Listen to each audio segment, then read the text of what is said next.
అరుణ, మీ నాన్న మాట్లాడుతున్నారు. నాన్న? నేను ఇక్కడ ఉన్నట్టు ఆయనకి ఎలా తెలుసు? ఆ కమల్ గారు చెప్పుంటాడు, నేను చూసుకుంటాను.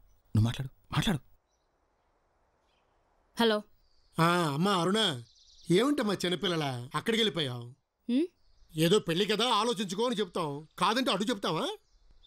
సరే మీ పెళ్లికి నాకు అభ్యంతరం లేదు, ఆ అబ్బాయిని తీసుకుని వచ్చేసాయి. పురోహితుని పిలిపించండి రా, ముహూర్తాలు పెట్టించేద్దాం.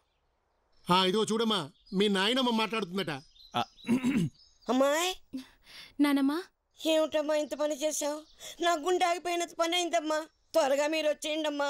అబ్బాయి దగ్గరికి వెళ్తున్నానని చెప్తే మైసూర్ పాకం చేసి ఇచ్చేదానిగా.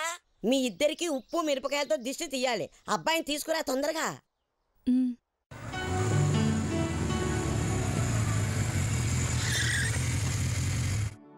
Thank you daddy. మీరింత ఈజీగా మా మ్యారేజ్కి పర్మిషన్ ఇస్తారని నేను అనుకోలేదు. మీ ఫోన్ విని నేనెంత థ్రిల్ అయిపోయానో తెలుసా? ఏంటి, నేను నీకు ఫోన్ చేశానా? నాన్నమ్మ కూడా మాట్లాడిందిగా.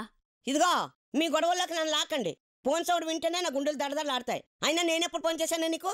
చూడండి, మీరు ఫోన్ చెయ్యని మాట నిజమే, తనకి ఫోన్ వచ్చిన మాట నిజమే. మీ ఇద్దరి వాయిస్లు మా ఫ్రెండ్ చేత మిమిక్రీ చేయించి మీరు చేసినట్టుగా అరుణకు ఆ ఫోన్ చేయించింది నేనే. ఐఎమ్ సారీ అరుణ. ఏంటి, మిమిక్రీ చేయించావా? నాన్న ఫోన్ చేయలేదా? ఎందుకలా చేసావు? లేకపోతే హాస్టల్ నుంచి నువ్వు ఇక్కడికి వస్తావా? నిన్ను తీసుకురావడానికి ఈ డ్రామా ఆడాల్సి వచ్చింది. నేను హాస్టల్కి రప్పించడం కోసం లవ్ మిమిక్రీ చేశాడు, హాస్టల్ నుంచి ఇక్కడ రప్పించడం కోసం నా వాయిస్ మిమిక్రీ చేశాడు. అంత డ్రామా. నేను హాస్టల్కి రప్పించాడు, అందరికీ తెలిసేలా చేశాడు. నిన్ను పక్కన పెట్టుకుని అసభ్యంగా ఫోటోలు కూడా తీయించే ఉంటాడు. నీ కూతురికి నేను తప్ప వేరే దిక్కు లేదు, నాకు ఇచ్చి చెయ్యి, లేదా నీ లక్షలివ్వు, నీ ఆస్తులు రాయి, లేకపోతే నీ పరువు తీస్తాను అని నన్ను బ్లాక్మెయిల్ చేయడానికి నేను ఇక్కడ తీసుకొచ్చి ఉంటాడు. మిస్టర్ సుబ్బారావు, అలాంటి ఆలోచనే ఉంటే ఇలా ఇక్కడికి తీసుకొచ్చేవాడినే కాదు, తన్ని పెళ్లి చేసుకుని నీకు ఫోన్ చేసేవాడిని. నువ్వే నా కాళ్ళ దగ్గరకు వచ్చేవాడివి. అవును, అలాగే చేసుండాల్సింది. అనవసరంగా తీసుకొచ్చావు. ఇప్పటికన్నా మించిపోయింది లేదు. పద. ఎక్కడికి? Daddy shut up. నేను షూట్ చేసి నేను షూట్ చేసుకుంటాను కానీ వాడితో మాత్రం నేను వెళ్ళాను. చంపడం చావడం కాదండి, బతకనివ్వండి. అది జీవితం. ఒక స్నేహితుడిగా తన్ని తీసుకొచ్చి మీకు అప్పచెప్పాను. ఒక తండ్రిగా తన భవిష్యత్తు ఎలా ఉండాలో మీరు చూసుకోండి. డాడీ, నేను చచ్చినా సరే వివేక్ తోనే ఉంటాను. నేను ఒప్పుకోను. నా లైఫ్ డెసిషన్ గురించి మీ పర్మిషన్ నాకు అక్కర్లేదు. నా లైఫ్ ప్రెస్టేజ్ గురించి నా అంతరాత్మ పర్మిషన్ కావాలి. I don't care. You have to care. నువ్వు పిచ్చిని అర్థం చేసుకోవట్లేదు. వాడు నిన్ను ప్రేమించినట్టు నటించి నిన్ను వంచి బలిపశువులు చేసి నా ఆస్తిని కాజేయాలని చూస్తున్నాడు. Bloody wrong.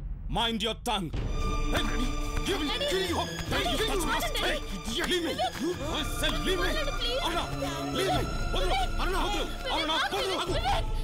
మన పెళ్ళైన తర్వాత తనే నేరుగా వచ్చి పెళ్ళెందుకు చేసుకున్నావు, ఎలా చేసుకుంటావని అబ్బా నెంబర్ ఆఫ్ క్వశ్చన్స్. ఒక్క మాట చెప్పండి. ఏంటి? మీరు తనని ప్రేమించలేదా? లేదు, ఒక స్నేహితురాలుగా అంతకంటే ఎక్కువగానే ఇష్టపడ్డాను. పిచ్చిది, అది తెలియక ఇప్పటికీ మిమ్మల్ని ప్రేమిస్తూనే ఉంది. మొగుడిని ఇంకో ఆడది ప్రేమిస్తోందంటే ఇంత ఈజీగా తీసుకునే పెళ్ళాన్ని నిన్నొక్కదాన్నే చూస్తున్నాను. అమ్మా, విడిపోయారని ఆయనకు తెలుసు గాని ఇంత వికృతంగా విడిచిపెట్టకుండా తన చుట్టూ తిరుగుతోందని ఆయనకు తెలీదు. ఈ పరిస్థితుల్లో నువ్వే ఆదుకోవాలి. పెద్దమ్మా, స్వార్థం నుంచి పుట్టిన భూతమో ప్రేతమో అయితే ఇంత మహాశక్తి కాదు. ప్రేమ నుంచి పుట్టిన ప్రళయం కనుకే సృష్టి ధర్మాన్ని ఎదిరిస్తోంది. దైవశక్తి కూడా తనని ఎదిరించలేకపోతోంది. ఆ జీవితం ఎక్కడాగిపోయిందో తెలిస్తే ఆమె ప్రేమశక్తి ఎంత గొప్పదో నీకే తెలుస్తుంది. ఆమె పట్టుదల, అభిమానం ఆఖరి క్షణం వరకు అతన్ని విడిచిపెట్టలేదు.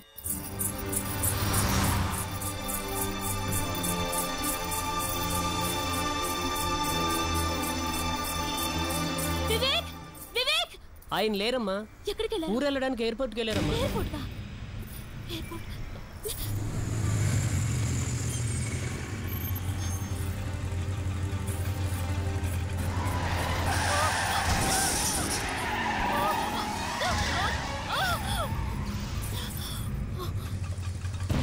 వివేక్, వివేక్, వివేక్. నేను వివేక్.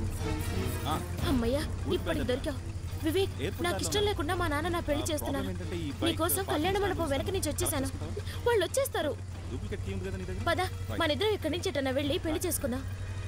వివేక్, నేను ఇక్కడ మాట్లాడుతుంటే నువ్వు వినవేంటి? నా మాట విను వివేక్.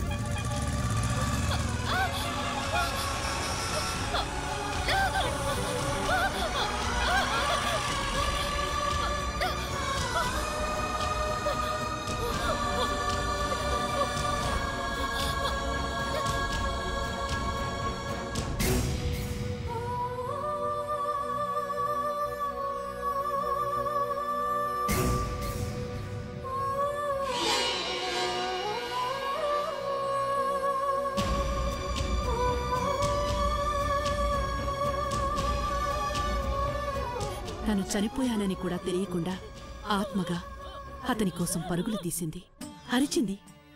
అమాయకురాలు, అభాగ్యురాలు.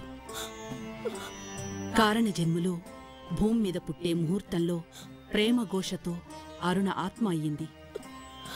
శివుడి మూడో కన్ను కంటే ఆ త్రినేత్రం భస్మం చేసినా బ్రతికినా ప్రేమ గొప్పది.